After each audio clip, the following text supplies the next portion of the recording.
पहले तो बात मैं आपको बता दूं कि एंगल्स का बात करेंगे, ये बहुत एक गंभीर हादसा है और हमें दुख है कि हमारे एयरफोर्स कर्मी घायल हुए हैं। हम आशा करते हैं वो जल्दी रिकवर कर जाएं। पर चिंताजनक बात यह है कि ये हमले निरंतर चलते जा रहे हैं। ये कोई इसलिए नहीं कोई वेट कर रहा कि हाँ वो और जरा ज्यादा इसमें आतंक फैले, खासकर हमारा इलेक्शन भी चल रहा है, पर अगर इलेक्शन ना भी होता तो हमला होता। आप ये मत सोचिए कि सिर्फ इलेक्शन के कारण है, पर इससे उनको डबल फायदा भी होगा कि और थोड़ी आगजनी फैलेगी और हमले में हम बैकफुट पे आएंगे।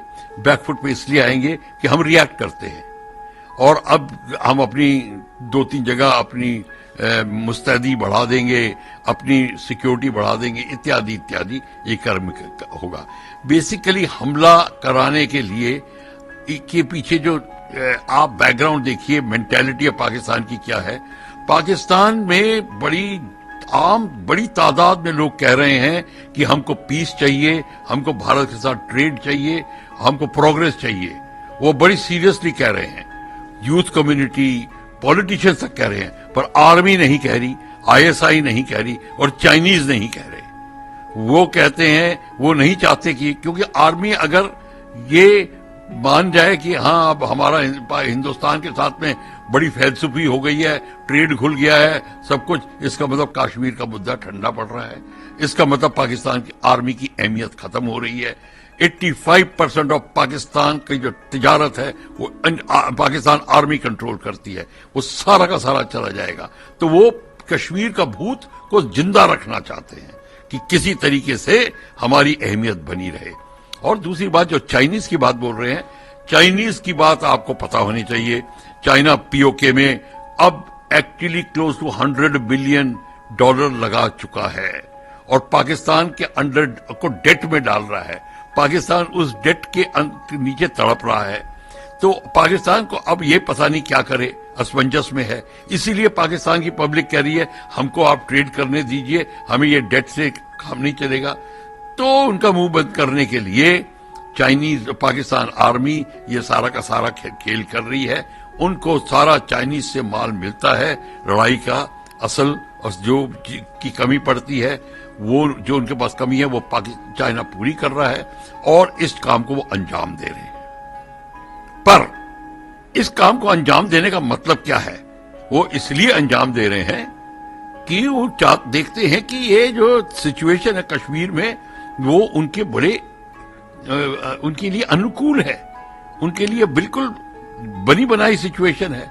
क्योंकि हमारी बहुत सारी सिक्योरिटी एजेंसीज हैं, उनके अंदर कमांड का जो कोऑर्डिनेशन है वो नहीं है।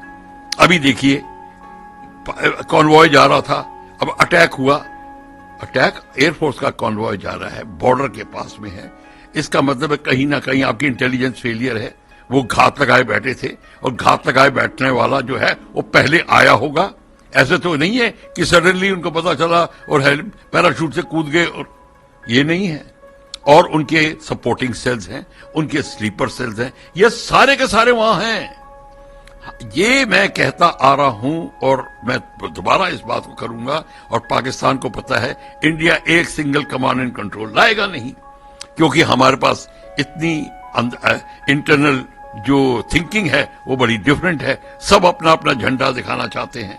इसीलिए तमाम पैरामिलिट्री फोर्सेज और इत्यादि फोर्सेज रहेंगी। इसमें आपका जो इंटेलिजेंस है उसका वितरण नहीं ठीक होता, आपका command and centralised command and control नहीं रहता।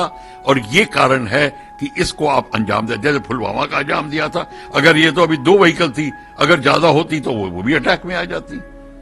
मैं ये कहने की कोशिश कर रहा हूं, ये तो हमारी खुशकिस्मती है कि हमारे सिर्फ घायल हुए हैं, वो भी हमें उनका दुख है। पर क्वेश्चन ये है कि पाकिस्तान वेट कर रहा है और वो अगर फिर दोबारा मौका मिलेगा फिर कर देंगे। वो हम इसलिए नहीं रोक पा रहे हैं कि हमको जो उनकी खबर नहीं मिलती, उनकी खबर भी नहीं मिलती। और जो अंदर आ जाते हैं उनको स्लीपर सेल मेंटेन करते हैं। ना हम स्लीपर सेल्स को हटा सक रहे हैं और ना ही हम उनको रोक सक रहे हैं। इसका एक ही तरीका है और तरीका यह है, आप पाकिस्तान को प्रेशर में डालिए ये पीओके के जम्मू एंड कश्मीर पुंछ के इलाके में हुआ, आप उनके इलाके में ऐसे ही कार्रवाई शुरू कर दीजिए और करते रहिए निरंतर। सर्जिकल स्ट्राइक्स जिसको आप कहते हैं वो करिए, 2 से नहीं काम चलेगा। अगर आप करते रहेंगे आप देखेंगे आपके एरिया में उनका प्रेशर कम हो जाएगा, वो डिफेंसिव पे आ जाएंगे, और यही होना चाहिए। हमको इस बात के ऊपर तवज्जो देनी है और इसको भी देखना है कि हमको अगर सिक्योर करना है तो पहले पीओके को सिक्योर करिए। पीओके के कहां से अंदर आते हैं, उनके हेडक्वार्टर्स हैं, उनके जो बेसिस हैं जहां से लॉन्च होते हैं 17, 18, 20, 25 किलोमीटर है। वहां पे आपका अटैक हेलीकॉप्टर है, आपके पास मल्टी बैरल रॉकेट लॉन्चर्स हैं, आपके पास हैवी आर्टिलरी है, आपके पास बहुत सामान है जिससे आप उसको नष्ट कर सकते हैं।